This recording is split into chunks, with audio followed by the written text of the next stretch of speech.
Okay, we're here with Ethan Chow after his top 32 performance in Birmingham Regionals, playing N Zoroark deck. Sorry? Yeah. Playing N Zoroark. We're going to go through the deck list, so if you want to start with the Pokemon. Yeah, so this list is just Liam's list. Shout out Liam. You know, he's the #1 proprietor of Zoroark, so of course we got the 4/4 line. It's our whole engine, so of course we have to maximize the counts on that. We have our 2/2 Toedscruel line. This is like the one change I made from Liam's list. I cut the grass type Toedscruel for the fighting type Toedscruel. There really isn't that big of a difference. It makes a slight difference in the Dragapult matchup because when they Badoo you, it hits for 20 instead of 10, so you can move 20 over a lot faster and knock it out with Munkidori. So that's just the one change I've made to the list. Otherwise, it's pretty standard for the Zoroark list. We have the 2/2 Toads line for the Goldango matchup. We have 2 Reshiram, 2 Monkey, of course. This is our only attacker in the deck, so we have to make sure we never prize more than one, or else we can't attack at all in the game, so you have 2 of those, and then 2 Munkidori for the Dragapult matchup. I unfortunately didn't hit any Dragapult at all, so you might be able to get away with 1 and play something more for acceleration and energy, which I'll get to later, of course. But this could be a PP up or an energy search if you have a local meta that has less Dragapult, but 2 Munkidori is always good. We have the 1/1 Bunny line.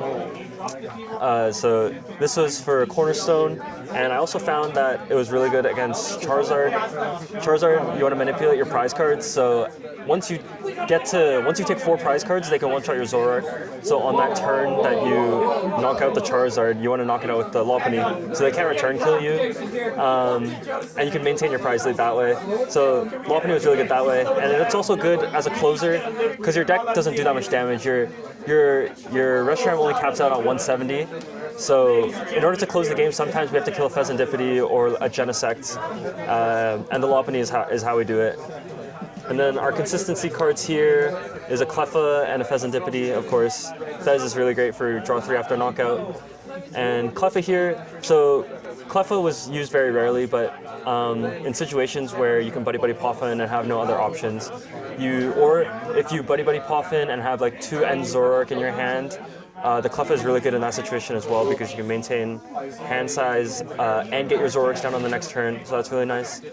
The one thing that you could kind of move this out for was the Psyduck, but I found in practice the Psyduck doesn't really help your Charizard matchup enough, and mainly against the Dragapult matchup, they're able to take 2 prize cards on you if you have it on your bench, and you have your Reshiram on your bench, and they can just knock out both in one turn and keep their 2/2 prize trade going. So that's kind of why the Psyduck doesn't really help in any of those matchups. I think because the lines are so thin in both Charizard and in Dragapult, you can kind of get away with just sniping it out with the high boss count, so Psyduck isn't really needed. So that's all of our Pokemon. Moving on to the trainers or supporters. It's the same line. We have 4 Lilies, 3 Iono, 3 Boss, and 2 Turo. Some lists were cutting the Turo to 1. I think that's a little bit suspicious because some decks have trapping options against you, and getting your Reshiram trapped or your Toedscruel trapped is a lose condition for sure. So we definitely don't want that. So 2 Turo, definitely a key inclusion. And they recently went up from 2 Boss to 3 Boss in Zoroark decks. It used to be 2, but now we're at 3 because we have more urgency. We need to be able to gust down certain key targets in order to maintain our board state strong enough into the end game so we don't get blown up. So 3 Boss, 3 Lily, 3 Iono and 4 Lily is our supporter count. And then onto the items, we got 4 Poffin, 2 Rod, an SCR, sorry, not an SCR, a Secret Vox as our ace spec, 1 Energy Switch, 1 Counter Catcher, 1 Pal Pad, 1 Nest Ball, and an Ends PP up. So if you look at this line, our energy acceleration is kind of slim. We have an Ends PP up as our only energy acceleration, so if our guy gets knocked out in the first turn after we Evo, we can't attack unless we find this card, so you might have to take extra turns to set up your board and play a little bit slower. But that's okay. Our deck can kind of get away with it in this format with the Toad Scroll and the way Zard and Dragapult and even Grimmsnarl can't knock out our board early, so we're kind of able to get around with taking a hit, and then also with Reshiram, if we take a hit, we can powerful rage them for knockout. So we kind of get away with only one ends PP up. There are some lists that run 2 for the consistency and being able to attack, so that's something to keep in mind if you want to, attack a lot faster in the future. And with End Zekrom coming out, definitely 2 ends PP up is definitely something to consider going forward. We have a lot of 1-ofs. So the counter catcher, this could be a 2-of as well, but I didn't find myself needing more than 1. I can always find it when I need it because our deck draws so many cards. 1-of Palpad is really nice. I usually used it to put boss's orders back because I need to. Sometimes the game goes slow. They don't want to attack into me because they don't want to activate my powerful rage. So gusting down your opponent's 1 prizes and babies and key babies is very good. And using your boss early to snipe out Duskulls, Dusknors, and Dusclops early is good, but then you also need your boss to close out the game, so that's the 1 Palpad. 1 Nest Ball, could be 2 as well, but our deck is kind of limited in space, so this was good enough. The energy switch as well was kind of nice. I'm thinking about it, I'm not quite sure if this or an Ends PP up is better, but the potential with 2 Munkidori being able to attach 1 and the energy switch 1 off, it is really powerful combo, so 1 energy switches in. Secret Box, of course, is our best ace spec. We need it for consistency, and it's able to basically search out everything we need in our turn 1s, our turn 2s. At any point in the game, it can basically get anything we want, except for energy, unfortunately, so that kind of sucks. 2 rods to get back our Reshirams and our key pieces, and 4 Poffin, of course, because we need to search out our babies to kind of get in the game there. So that's kind of all of our items. Very slim line, so we don't kind of get punished by Badoo or any item lock, so it's kind of nice to dodge the item lock for once in this format.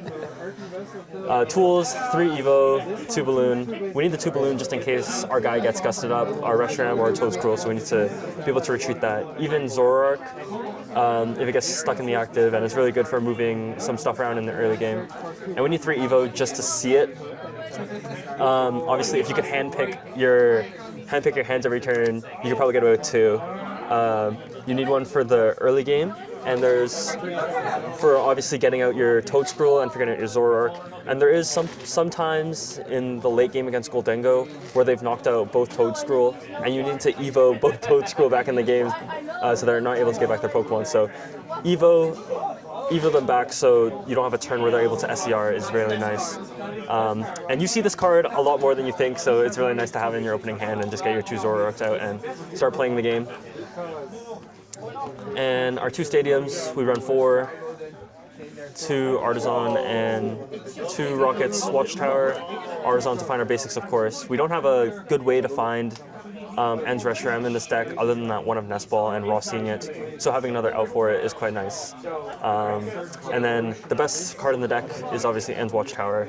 It shuts off your Noctowls, it shuts off their Pidgeots, and it shuts off Kangaskhan whenever you hit it. So this card is very, very good if used in the right situations. Usually in combination with an Iono, of course, just so they're less likely to draw out of it with their outs. And this was definitely my MVP this weekend for sure. And then just to wrap it off, we have our 7 Darks. Now, if you could run 8, I would obviously run 8. The one game that I lost on stream was because I didn't see energies at all, and because I misplayed in game 1, but we move on, of course. But 7 energies, if you could have 8, I'd have 8. Perfect. Is there anybody you'd like to shout out?